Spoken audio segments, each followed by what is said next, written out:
How important is likability when it comes to voting for president of the United States? There's something really bizarre is happening with the polling between Trump and DeSantis, and it's all going to get all jumbled because you got a whole bunch of other people throwing their hat in the ring. Some really good people, including the person we're about to talk to.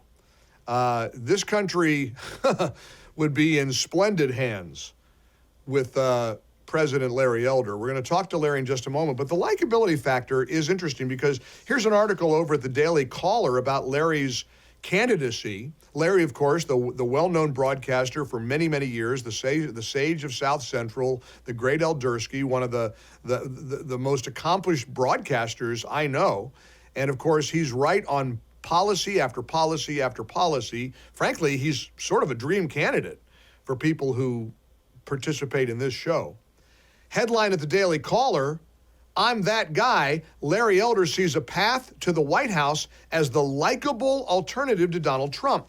Now, we've been talking about likability today as it applies to Trump and DeSantis, because let's face it, Trump is more likable than DeSantis. DeSantis is not a warm, fuzzy, funny, acerbic, colorful, personality-driven guy. He's kind of drab. It might be exactly what the country needs. Got to roll up your sleeves, got to get the job done. And of course, the Trump haters will say DeSantis doesn't have all the baggage, all the drama of Donald Trump. But the fact of the matter is, you got to be likable. You have to have a degree of likability to be on the national stage. Well, clearly this guy has got that.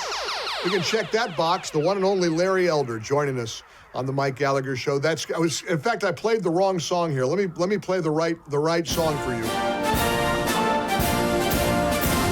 I mean, right? It's got a good ring to it when it applies to Larry Elder, don't you think? Michael, not too premature. Not too early or anything. Hey, it's great visiting with you again. I know you're in the middle of a whirlwind. I got to start with asking you about this Daily Caller headline. I don't know if you would take issue with the way they've characterized your message.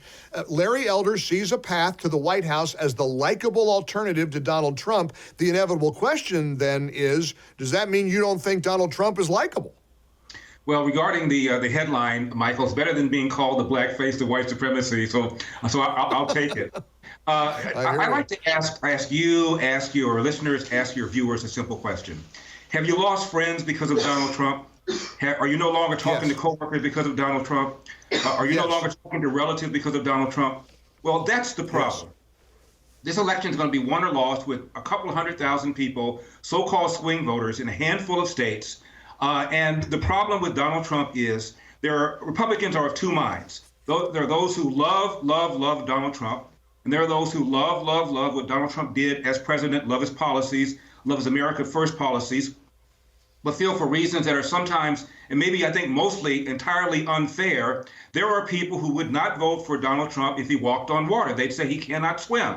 And that is a reality. So the question is, if you feel that way, if you feel that for whatever reason, unfair or not, that a substantial percentage of the population will not vote for Donald Trump because he's Donald Trump, do you want to go down swinging? You want to go down with the possibility of reelecting Joe Biden and him handing over the baton to Kamala Harris and her finishing out his term and then perhaps having two more full 4-year terms? That's the risk that you're running. So if you like Donald Trump's policies, if you're pro-life, if you want the border secured, if you love the Supreme Court justices and the lower court justices, you support school choice, you don't believe in the spending, you want to roll back taxes and regulations, but you want somebody who's likable enough to carry that message and win against November Harris in November 2024, I'm that guy.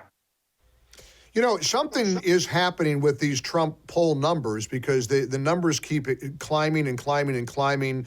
And some people, I think, incorrectly believe that it's as a result of the prosecution that he's undergone, the indictment and all of that. I think it's more that the more people get to know Ron DeSantis, the less they like him, the less they like his personality. I mean, let's face it, he's not really a colorful, charismatic kind of a guy. He's sort of just all business. Well, if I look at that likability factor between you and Ron DeSantis as the alternative to President Trump, Listen, I've got the benefit of having worked with you for years, and I do know you. But even just from watching you on TV or listening to your show over the years and reading your printed work, you are a million times more likable than Governor DeSantis. You do have that it factor. You do have that personality. You have that empathy for the American people, and you have that America First mindset with a likability. That's sort of your argument, isn't it? I think the same thing applies to a battle between you and Ron DeSantis as it would you and Donald Trump. Well, my argument is a little different, Michael. My argument is I've been talking, debating conservative issues, defending them for some 40 years in print, on radio, on TV, with callers. I ran for governor of California. I got 3.5 million votes. Ron DeSantis got 4.6 million votes in Florida, with a battlefield far less daunting than the battlefield out here in California. On the question 2 replacement side, I carried 57 of 58 counties in California. The only one I lost was San Francisco, and I lost that, Michael, by a whopping 149 votes. Got in with 8 weeks left. In 8 weeks, we raised $27 million from 150,000 individual donors, half of whom came from outside of California. So there's a record there. And I've never said that I'm running against Donald Trump or running against Ron DeSantis or anybody else. I'm auditioning to the American people. I want the American people to look at me and say, can you deal with this guy, somebody like Larry Elder, whose father came from abject poverty, never knew his biological father, ended up cleaning toilets for a living, started a little cafe. When my dad retired, Michael, this 8th grade dropout had a net worth of a little bit under $1 million, owning the restaurant property next door, and the home we still have in our family.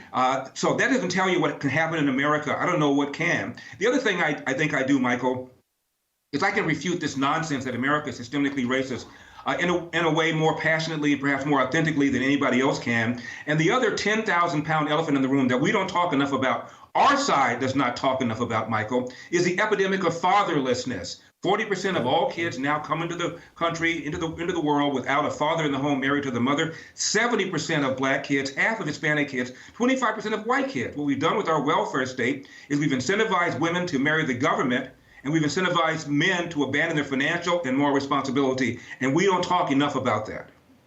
LarryElder.com is the website if you'd like to go and support Larry's campaign. Obviously, it's a long shot, but so was your bid against Gavin Newsom. And did you get 46% of the vote in California? Is my memory correct? They got that wrong in the Daily Caller. It got 49%. 49%? Yeah. And think about this, Michael. In 2003, we recalled a governor here in California. Arnold Schwarzenegger became the governor. Since then, there are now 5% more registered Democrats, 50% more registered independents, and independents in California, according to the New York Times, vote Democrat. There are 25 to 30% fewer registered Republicans, and still on the replacement side, I got 49%, the same percentage as did Schwarzenegger back in 2003. That's pretty impressive. All right, so I got to share with you what I'm getting on my text line. I don't know, all the years you've been in front of a microphone, do you ever use a text service where people can give you an instant text in real time? It's a new relative. Well, I've used it for a few years, but it's kind of fun because it gives you an instant focus group. And anyway, text after text after text. Ask Larry if he would be willing to be President Trump's vice presidential running mate. Well, so I will. A couple things about that. Whoever the nominee is, it is incumbent upon us to rally behind him or her to make sure we don't get any more years of Harris Biden. So that's point one. Point number 2, in the unlikely event, Michael, don't be so negative. I'm not the nominee, and the nominee calls me and asks me to be vice president. I will answer the phone and I will give it serious consideration. Absolutely. Well, and we're trying to, in our mind, figure out what's this going to look like. I mean, and a lot of us believe that Trump and DeSantis beating up on each other is not good for the party, is not good for the country. A lot of people, listen, I'm of the mindset that Ron DeSantis should sit this one out. He's doing an incredible job as governor of Florida. And I just don't think that there's a whole lot of, and the Never Trumpers sure love him. I mean, you hear about the Jeb Bushes and the Paul Ryans supposedly being in Ron DeSantis's corner. But what do you make of Ron DeSantis as a presidential candidate? I mean, is he a viable challenger to President Trump and to Larry Elder? By the way, my website is elderforpresident.com, elderforpresident.com. Elderforpresident.com. Sorry about that. Got the wrong one. Elder for President. Let's get that right. My producer is fired. Done. But when I ran for governor, Michael, I did not say one negative thing about any of my Republican rivals. Not Caitlyn Jenner, not Kevin Faulconer, the two-term mayor of San Diego. That's the candidate that Kevin McCarthy and the Republican congressional delegation in California wanted. I said not one word about John Cox. He's the guy that Gavin Newsom ran against in 2018. I did not say a single negative thing about any of them. And whenever they tried to get me to do that, I said, look, the issue is not Cox. The issue is not Caitlyn Jenner. The issue is Gavin Newsom, the way he shut down the state in a more severe way than did anybody else. The issue is the fact that people are leaving California for the first time in 170 years. The issue is that we're spending more money K through 12 than ever before with our scores near the bottom. It's the issue is homelessness. The issue is crime. And if we had focused, if my opponents had focused that way, then maybe, just maybe, the first part of the ballot, which is do you want Gavin Newsom out, would have succeeded, and you'd be talking to me from Sacramento. So I intend to do the same thing here. I'm not going to bash Donald Trump. Was an extraordinary president. He's got a strong record to run on. I think Ron DeSantis has been an amazing governor of Florida, has a strong record to run on. We should be celebrating the fact we have such a deep bench. Again, I'm auditioning to the American people. Do you think that I am somebody who can carry the American first flag and who is somebody that you feel that you could vote, not hold your nose and vote, but happily vote for, so we can carry the day in November 2024? Elderforpresident.com is his website. And final question for you, my friend. Newt Gingrich tweeted out over the weekend, no reason for President Trump to debate in the nominating process. Nixon and Reagan did not debate opponents in the primaries in 72 and 84. Trump has nothing to gain and a lot to lose. Elevating candidates, well, I would suppose Newt's talking about candidates like you. You could come out of nowhere on a debate stage and win over the hearts and minds of millions and millions of Americans. I got to believe you hope there's not only a debate, there are plenty of debates. Well, that's right. And by the way, I wanted to thank you, Michael, for your support for me when I ran for governor. You not only gave me verbal support, you also supported me financially, and I wanted to thank you for that. Look, I'd be the biggest hypocrite in the world if I said that Donald Trump is making a mistake by not debating his opponents. I didn't debate mine. We had several debates, and they kept asking me to debate, and I said, I don't want to get into a circular firing squad. The issue is Gavin Newsom. If Gavin Newsom shows up for the debate, I will be there. So I can understand why Donald Trump feels that it's a matter of tactics. Why should he sit there and possibly be chewed up or be out-debated or outshone by somebody else? I can understand why he would do that. But I'm going to be there, Michael. The first debate is in Milwaukee in August. I'm going to be there. Well, and I'll tell you what, you don't want to get on a debate stage with Larry Elder. Trust me. I mean, that you better be prepared, because this guy is one of the best. And it's not just the way you articulate conservative beliefs. It's your policies. It's your love of America. Let me tell you something. America would be blessed to have you in the White House. Larry, stop by and visit with us again during the campaign, would you please? Because I want to make sure that we stay plugged into everything you're doing. Anytime, Michael. Thank you for having me. God bless. All the best. Keep fighting the good fight. The great Larry Elder joining us. He's running for president and wants your vote. Well, he's auditioning, as he put it. Elderforpresident.com.